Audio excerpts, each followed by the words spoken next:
Hello my dear students. At last class we discussed about the main biomolecule overview, right? And what are the molecules, how it will be gain the molecular weight, and what is the main minerals, how it will be obtained, how it will be analyzed. And due to that, the whole biomolecules which are present due to or the functioning of metabolic activities.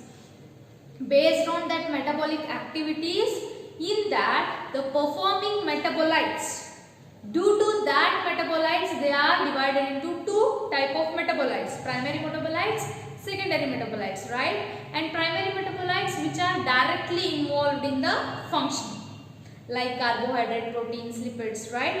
And next they are indirectly involved in the functioning or metabolic activity, they are be called as secondary metabolites, right?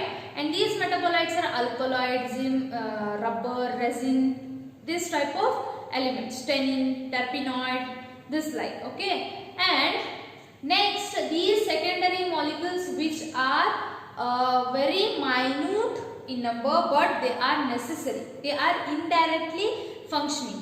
But the primary, sometimes these primary metabolites also depend on the secondary metabolites for functioning, activating, okay?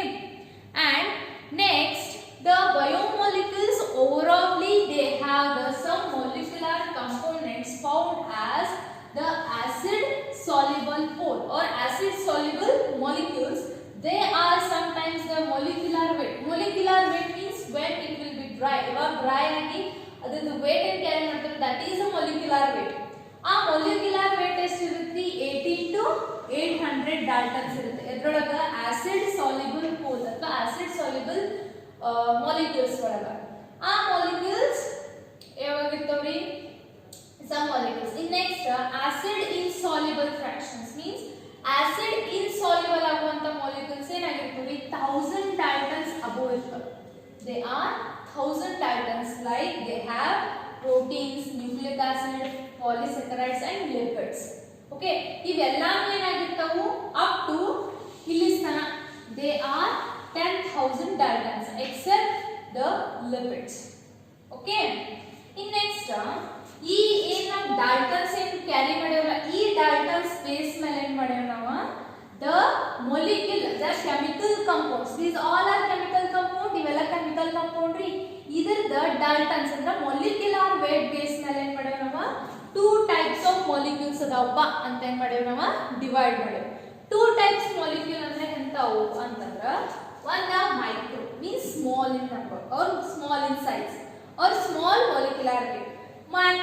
macro ಅಂದ್ರೆ large. ಆದ್ರೆ large ಅಂತಂದ್ರೇನ molecular weight ಹೆಚ್ಚಿದ್ದು ಅಂತ. ಅಂದ್ರೆ micro molecular ಅಂದ್ರೆ molecular weight ಎಷ್ಟು ಇರಬೇಕಪ್ಪ ಅಂತಂದ್ರ, the chemical bonds which have molecular weight less than 1000 dalton. ಇದೇನಾದ್ರೆ ನಮ್ಗ micro molecules, that is acid soluble pole. ಅಂದ್ರೆ ಆಸಿಡ್ ಒಳಗೆ ಏನಾಗ್ತಾವ? ಡಿಸಾಲ್ವ್ ಆಗ್ತಾವ. Okay, and other example ಯಾವಪ್ಪ? minerals, nutrients, some fatty acids ಅದಾವ್ರಿ. monomers ಅಂದ್ರೆ monosaccharides, okay, ಮತ್ತೆ amino acids and nucleotides. okay, ಇವಕ್ಕೆಲ್ಲ ಏನಂತೀವಿ ನಾವು? simple molecule and which have the below the 1000 daltons. ಆಮೇಲೆ ಇದ್ರೊಳಗೆ ಏನಂತೀವ್ರಿ? okay, in next ಇದೇನಾಯ್ತು? Micro nutrient. ಕರೆಕ್ಟಾ? Micro molecule. in macro ಅಂತಂದ್ರೆ ಏನಪ್ಪ? they having a large molecular weight more than 10,000 dalton. ಇದೆಲ್ಲ 10,000 daltons, more than 10,000 daltons ಇರ್ತಾವ. ಇದರೊಳಗ macro molecules ಅಂದ್ರೆ ಮೊಲಿಕ್ಯುಲರ್ ವೇಟ್ ಏನಾಗಿರ್ತೈತಿ? ಜಾಸ್ತಿ ಇರುತ್ತೆ, ಇದಕ್ಕಿಂತ 10 ಪಟ್ಟು ಜಾಸ್ತಿ ಇರುತ್ತೆ. ಹೌದಾ?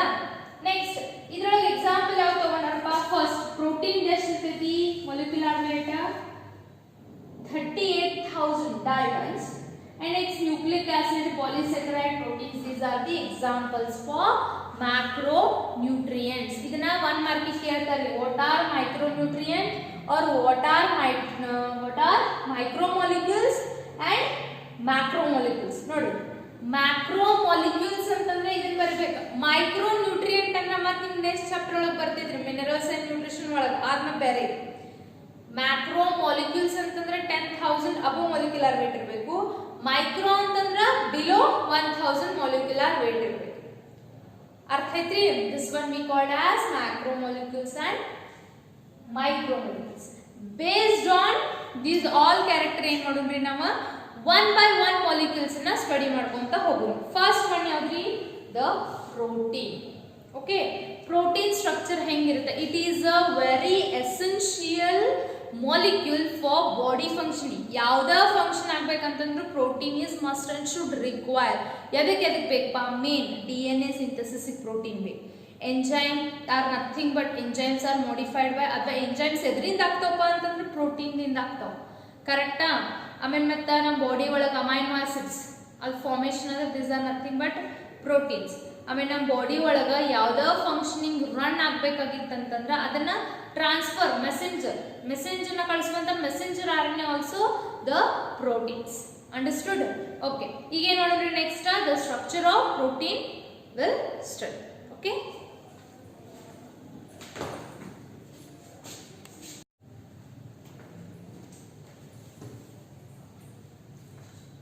okay, the structure of protein.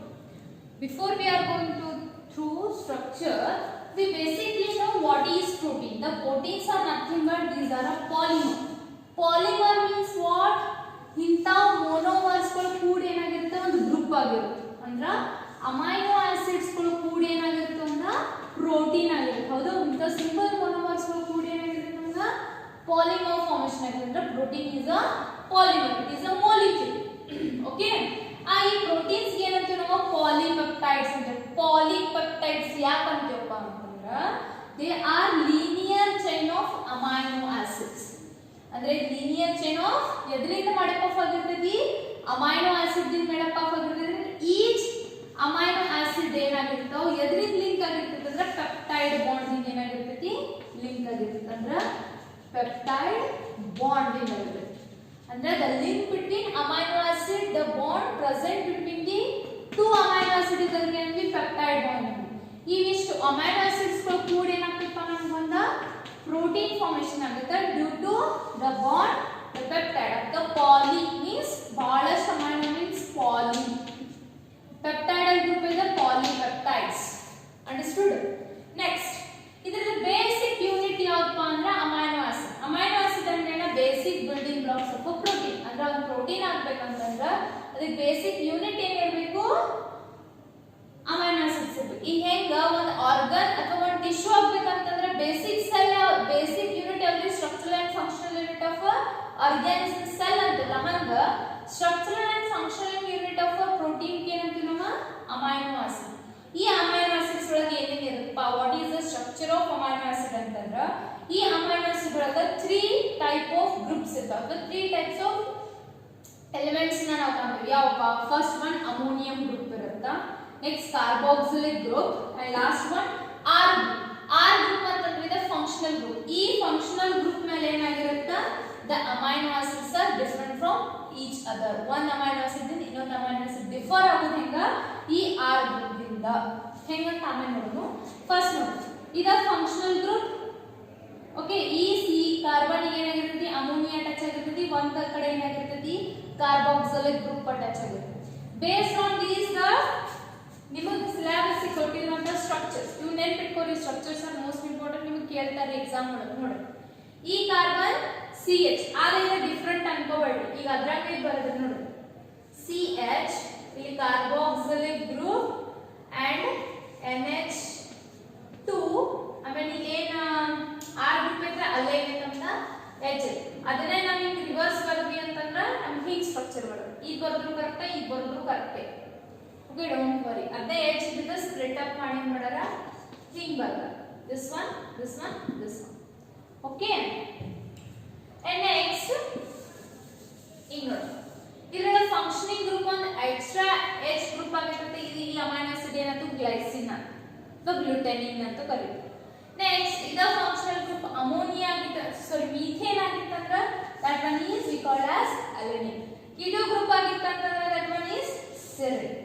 Okay ನೋಡ್ರಿ ಫಂಕ್ಷನಲ್ ಗ್ರೂಪ್ ಅಷ್ಟು ಚೇಂಜ್ ಆಗ್ಯಾವ ಅಮೋನಿಯಂ ಗ್ರೂಪ್ ಐತಿ ಕಾರ್ಬಾಕ್ಸಿಲಿಕ್ ಗ್ರೂಪ್ ಐತಿ ನೋಡಿ ಅಮೋನಿಯಂ ಗ್ರೂಪ್ ಐತಿ ಕಾರ್ಬಾಕ್ಸಿಲಿಕ್ ಗ್ರೂಪ್ ಐತಿ ಈ H ಇದಕ್ಕ ಆಲ್ರೆಡಿ ಅಟ್ಯಾಚ್ಡ್ ಐತಿ ಓಕೆ ಕಾರ್ಬಾಕ್ಸಿಲ್ ಓನ್ಲಿ ನಮ್ದು ಏನಾಗೈತಿ ಇಲ್ಲಿ R ಫಂಕ್ಷನಲ್ ಗ್ರೂಪ್ ಅಷ್ಟೇ ಏನಾಗೈತಿ ಚೇಂಜ್ ಆಗೋದು ಅಂಡ್ ಟೋಟಲ್ ಎಷ್ಟು ಇರ್ತವ್ರಿ 20 ಟೈಪ್ ಆಫ್ ಅಮೈನೋ ಆಸಿಡ್ಸ್ ಇತ್ತಂದ್ರೆ 20 ಟೈಪ್ಸ್ ಆಫ್ ಫಂಕ್ಷನಲ್ ಗ್ರೂಪ್ಸ್ ಏನಾಗಿರ್ತಾವ ಡಿಫರೆಂಟ್ ಇರ್ತಾವ okay and these proteins are mainly basic buildings of the whole body ನಮ್ಮ ಹೋಲ್ ಬಾಡಿ ಡೆವಲಪ್ ಆಗ್ಬೇಕಂದ್ರೆ ಪ್ರೋಟೀನ್ ಇಂಪಾರ್ಟೆಂಟ್ ರೀ ಆ ಪ್ರೋಟೀನ್ ಇಂಪಾರ್ಟೆಂಟ್ ಅಂದ್ರೆ ಆ ಪ್ರೋಟೀನ್ ಹೆಂಗ್ ಸ್ಟ್ರಕ್ಚರಲಿ ಆರ್ಗನೈಸ್ಡ್ ಆಗುತ್ತೆ ಅಂತಂದ್ರೆ ಸ್ಟಡಿ ಮಾಡೋದು ಇಂಪಾರ್ಟೆಂಟ್ ರೈಟ್ ಅಂಡ್ ಈ ಪ್ರೋಟೀನ್ ಸ್ಟ್ರಕ್ಚರ್ ಹೆಂಗಾಗಿರತ್ತಪ್ಪ ಅಂತಂದ್ರೆ mainly 4 types primary secondary tertiary quaternary 4 types of proteins ಇದರಿಂದ ಏನಾಗೈತಿ ಕವರ್ ಆಗೈತಿ ಅಥವಾ ಮೇಡಪ್ ಆಫ್ ಆಗೈತಿ ಆ 4 ಟೈಪ್ ಆಫ್ ಪ್ರೋಟೀನ್ಸ್ ಯಾವಪ್ಪ ಅಂತಂದ್ರೆ primary secondary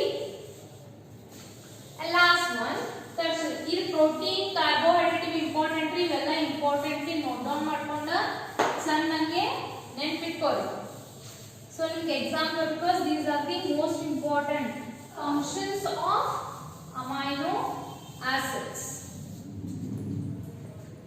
okay the functions are nothing but mainly proteins takes place in a first entry which is helps for in a transport protein transport nutrients okay transport nutrients antandre edrinda mRNA okay in next also transport the nutrient in cell membrane antandre yalla ಹೇಳ್ರಿ ನಾನು plasma membrane ಒಳಗೆ ಹೇಳಿದ್ದಿಲ್ಲ ಇಲ್ಲಿ intrinsic protein eccentric protein ಇದ್ರ ಮೂಲಕ ಏನಾಗ್ತಾವ ನಮ್ಗೆ molecules move ಆಗ್ತಾವ ಅಂತ ಹೇಳಿದ್ದಲ್ಲ ಅಲ್ಲಿ ಏನಾಗುತ್ತೆ ನಮ್ಗೆ protein important and second protein fight the infectious organism ನೋಡಿ which is helps to production of antibody form ಅಂದ್ರೆ ನಮ್ಮ ಬಾಡಿ ಒಳಗೆ ಇಮ್ಯೂನ್ ಸಿಸ್ಟಮ್ ಫಾರ್ಮ್ ಆಗಬೇಕಂತಂದ್ರೆ ಈ ಆಂಟಿಬಾಡಿ ರೋಗ ನಿರೋಧಕ ಇವೇನ್ ಆಂಟಿಬಾಡಿ ಅದಲ್ಲ ಇವನ್ನ ಫಾರ್ಮ್ ಮಾಡುವ ಯಾವ್ರಿ proteins and next some hormones ಮತ್ತೇನ್ ಮಾಡುತ್ತ some hormones ಏನಾಗಿರ್ತಾವ್ರಿ hormones are protein nature ಅಲ್ಲೋ ಫಸ್ಟ್ ಒನ್ ಯಾವ್ದ್ರಿ ಇನ್ಸುಲಿನ್ ಗೊತ್ತಲ್ಲ ಶುಗರ್ ಲೆವೆಲ್ ಅನ್ನ ಗ್ಲೂಕೋಸ್ ಇದನ್ನ ಏನ್ ಮಾಡ್ತದ ಗ್ಲೈಕೋಜನ್ ಆಗಿ ಕನ್ವರ್ಟ್ ಮಾಡುತ್ತೆ ಗ್ಲೂಕೋಸ್ ಇದನ್ನ ಗ್ಲೈಕೋಜನ್ ಆಗಿ ಕನ್ವರ್ಟ್ ಮಾಡಿ ಬಾಡಿ ಒಳಗಿನ ಶುಗರ್ ಲೆವೆಲ್ ನ ಮೇಂಟೈನ್ ಮಾಡುತ್ತೆ ಬಟ್ ಇದು ಇನ್ಸುಲಿನ್ ಸಿಕ್ರಿಷನ್ ಕಮ್ಮಿ ಆದಾಗ ಏನಾಗುತ್ತೆ ನಮ್ಮ ಬಾಡಿ ಒಳಗ ಶುಗರ್ ಬರುತ್ತೆ ಗ್ಲೂಕೋಸ್ ಲೆವೆಲ್ ಏನಾಗುತ್ತೆ ಹೆಚ್ಚಾಗುತ್ತೆ ಆ ಹಾರ್ಮೋನ್ ರೆಗ್ಯುಲೇಟರಿ ಕಂಟ್ರೋಲ್ ಆಗಬೇಕಂದ್ರೆ ನಾವು ಪ್ರೋಟೀನ್ ಫುಡ್ ಏನ್ ಮಾಡಬೇಕು ಜಾಸ್ತಿ ತಿನ್ಬೇಕು ಅವಾಗ ಏನಾಗುತ್ತೆ ನಮ್ಗೆ ಇನ್ಸುಲಿನ್ ಫಾರ್ಮೇಷನ್ ಆಗಿ ಶುಗರ್ ಲೆವೆಲ್ ಏನ್ ಮಾಡ್ಬೋದು ನಾವು ಕಡಿಮೆ ಮಾಡಬಹುದು ಮತ್ತೆ ಯಾವ್ದಕ್ಕೆ ಬೇಕಾಗ್ತಿಪ್ಪ ಅಂತಂದ್ರ ಆಮೇಲೆ ಆಲ್ಮೋಸ್ಟ್ ಫಾರ್ಮೇಷನ್ ಆಫ್ ಎಂಜೈಮ್ಸ್ ಮತ್ತೆ ಅದಕ್ಕೆ ಬೇಕಪ್ಪ ಫಾರ್ಮೇಷನ್ ಆಫ್ ಎಂಜೈಮ್ಸ್ ಅಂತಂದ್ರೆ ಆಲ್ ಎಂಜೈಮ್ಸ್ ಏನಾಗಿರ್ತವೆ ಪ್ರೋಟೀನ್ಸ್ ಆಗಿರ್ತವೆ but all proteins are not enzymes but all enzymes are proteins okay ಮತ್ತೆ ಇದಕ್ಕೆ ಹೆಲ್ಪ್ ಆಗ್ತಿರುವ collagen ಅಂತಂದ್ರೆ formation of collagen ಈ collagen ಎಲ್ಲಿ ಹೆಲ್ಪ್ ಆಗುತ್ತಪ್ಪ ಅಂತಂದ್ರೆ which is present between the joint ನಡುವೆ ಏನಾಗಿರ್ತದೆ collagen ಇರ್ತದೆ ಅಂದ್ರೆ ಎರಡರ ಮಧ್ಯೆ ಏನು ಮಾಡುತ್ತೆ ಕನೆಕ್ಷನ್ ನ ಬಿಲ್ಡ್ ಮಾಡುತ್ತೆ ಓಕೆ ಕನೆಕ್ಷನ್ ಬಿಲ್ಡ್ ಮಾಡುತ್ತೆ ಎಲ್ಲಿ ಟೆಂಡಮ್ ಒಳಗ ಬೋನ್ಸ್ ಒಳಗ okay and which is providing it a strength and limited elasticity body ಗೆ ಈಗ ನಾನು ಸ್ಟ್ರೆಚ್ ಮಾಡಕತ್ತೇನೆ ಅಂತಂದ್ರೆ I have the collagen ಈ collagen ಏನು ಮಾಡುತ್ತೆ ಬಾಡಿ ಒಳಗೆ elasticity ಏನು ಮಾಡುತ್ತೆ ಬಿಲ್ಡ್ ಮಾಡುತ್ತೆ ಸ್ಟ್ರೆಂತ್ ಕೊಡುತ್ತೆ ಓಕೆ ಮತ್ತೆ ಇದಕ್ಕೆ ಹೆಲ್ಪ್ ಆಗುತ್ತೆ ಮೋಸ್ಟ್ ಇಂಪಾರ್ಟೆಂಟ್ ಯಾವ್ದ್ರಿ ದ ಎನ್ವಿರಾನ್ಮೆಂಟ್ ಒಳಗ ಅಬಂಡೆಂಟ್ಲಿ ಸಿಗುವಂತ ಎಂಜೈಮ್ಸ್ ಯಾವ್ದಂತ ಕರಿತೀವಿ ಗೊತ್ತೇನ್ರಿ ನಾವು ರುಬಿಸ್ಕೋ ಈ ರುಬಿಸ್ಕೋನ ಏನಾಗಿರ್ತೈತಿ which is abundant in protein what is this rubisco means ribulose bis Bisphosphate again. Ribulose.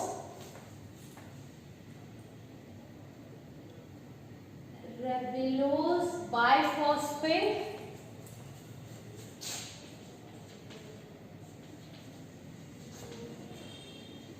Carboxylase. Oxygenase. ನೋಡಿ ಎಂಜೈಮ್ ರೆಬಿಲೋಸ್ ಡೈಫಾಸ್ಫೇಟ್ ಕಾರ್ಬಾಕ್ಸಿಲೇಸ್ ಆಕ್ಸಿಜನೇಸ್. ಓಕೆ, ಇದು ಎಲ್ಲ ಆಗುತ್ತಪ್ಪ, ಎಲ್ಲಿ ಹೆಲ್ಪ್ ಆಗುತ್ತಪ್ಪ ಅಂತಂದ್ರೆ C3 ಸೈಕಲ್ ಒಳಗೆ ಏನಾಗುತ್ತದ ಹೆಲ್ಪ್ ಆಗುತ್ತೆ. ಎದಕ್ಕೆ ಹೆಲ್ಪ್ ಆಗುತ್ತಾ ಅಂತಂದ್ರೆ which is help for synthesis of glucose. Glucose formation ನ ಸಿಂಥಸಿಸ್ ಆಗಕ್ಕೆ ಏನಾಗುತ್ತೆ ನಮ್ಗೆ ಹೆಲ್ಪ್ ಮಾಡುತ್ತೆ C3 cycle. Okay, also called as Calvin cycle ಅಂತಾನೂ ಕರೀತಾರೆ. ಅಂಡ್ C3 ಮತ್ತು C4 ಸೈಕಲ್ ಎರಡೂ ಇದ್ರೊಳಗೂ ಏನಾಗುತ್ತೆ ಮೆಟಾಬಾಲಿಕ್ ಆಕ್ಟಿವಿಟಿ ತೋರಿಸುತ್ತಾ.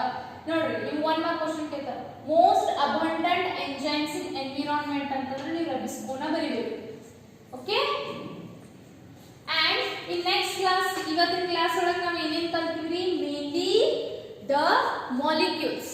ದ ಮಾಲಿಕ್ಯುಲರ್ ವೇಟ್ ಬೇಸ್ ಮೇಲೆ 2 ಟೈಪ್ಸ್ ಆಫ್ ಮಾಲಿಕ್ಯೂಲ್ಸ್ ಕಲ್ತೀವಿ, micromolecules, micromolecules. Okay, and next ಏನ್ ಕಲ್ತ್ವಿ ಅದರ ಎಕ್ಸಾಂಪಲ್ಸ್ ಕಲ್ತ್ವಿ. ಇನ್ ಮೈಕ್ರೋಮಾಲಿಕ್ಯೂಲ್ಸ್ ಒಳಗ ಯಾವ್ಯಾವ ಆರ್ಗ್ಯಾನಿಸಮ್ ಬರ್ತಾವ ಅಂದ್ರೆ ಪ್ರೋಟೀನ್, ನ್ಯೂಕ್ಲಿಕ್ ಆಸಿಡ್, ಕಾರ್ಬೋಹೈಡ್ರೇಟ್ ಇವೆಲ್ಲ ಬರ್ತಾವ. ಅದ್ರೊಳಗೆ ಫಸ್ಟ್ ಒನ್ ಯಾವ್ದು ಸ್ಟಡಿ ಮಾಡಿದ್ವಿ, ಪ್ರೋಟೀನ್.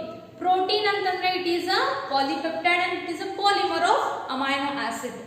ಆ ಪ್ರೋಟೀನ್ ದ ಮೇನ್ ಯೂನಿಟ್ ಯಾವ್ದ್ರಿ, ಅಮೈನೋ ಆಸಿಡ್. ಈ ಅಮೈನೋ ಆಸಿಡ್ ಗೆ ಏನಂತೀವಿ ನಾವು, basic unit of building of proteins ಅಥವಾ ಬಿಲ್ಡಿಂಗ್ ಬ್ಲಾಕ್ ಆಫ್ ಪ್ರೋಟೀನ್ಸ್ ಅಂತ ಕರಿತೀವಿ. ಈ ಅಮೈನೋ ಆಸಿಡ್ ಒಳಗೆ ಯಾವ್ಯಾವ ಗ್ರೂಪ್ ಇರ್ತಾವೋ, ಅಮೋನಿಯಂ ಗ್ರೂಪ್ ಇರುತ್ತೆ, ಕಾರ್ಬಾಕ್ಸಿಲಿಕ್ ಗ್ರೂಪ್ ಇರುತ್ತೆ, ನೆಕ್ಸ್ಟ್ ಒಂದು ಫಂಕ್ಷನಲ್ ಗ್ರೂಪ್ ಇರುತ್ತೆ. ಅದಕ್ಕೆ ಎಕ್ಸಾಂಪಲ್ ಯಾವ್ದು, glycine, serine and leucine, alanine. Okay, ಅವನ್ನ ನೆನ್ಪಿಟ್ಕೊಳ್ಳಿ. ನೆಕ್ಸ್ಟ್ ಏನ್ ಕಲ್ತಿಪ್ಪ ಅಂತಂದ್ರೆ ಫಂಕ್ಷನ್ಸ್ ಆಫ್ ಪ್ರೋಟೀನ್. ಏನೇನ functions of protein, formation of enzymes help ಆಗುತ್ತಾ, transport the nutrient in cell membrane ಒಳಗೆ ಹೆಲ್ಪ್ ಆಗುತ್ತಾ, ಮತ್ತು ಪ್ರೊಡಕ್ಷನ್ ಆಫ್ ಆಂಟಿಬಾಡಿ ಒಳಗೆ ಹೆಲ್ಪ್ ಆಗುತ್ತಾ, ನೆಕ್ಸ್ಟ್ ಹಾರ್ಮೋನ್ ಫಾರ್ಮೇಷನ್ ಒಳಗೆ ಹೆಲ್ಪ್ ಆಗ್ತೈತಿ, ಮತ್ತು ಮೋಸ್ಟ್ ಅಬಂಡೆಂಟ್ ರೆಬಿಸ್ಕೋ ಫಾರ್ಮೇಷನ್ ಆಗಕ್ಕೆ ಹೆಲ್ಪ್ ಆಗುತ್ತೆ, ಮತ್ತು ಕೊಲೆಜಿನ್ ಫಾರ್ಮೇಷನ್ ಏನಾಗುತ್ತದ ಹೆಲ್ಪ್ ಆಗುತ್ತೆ. This is the most important functions of protein. Next class ಒಳಗೆ ಏನು ಮಾಡೋಣ್ರಿ, the structure of protein and the carbohydrate ಏನು ಮಾಡೋಣ, ಸ್ಟಡಿ ಮಾಡೋಣ. Okay, if you have any doubts please comment. Okay.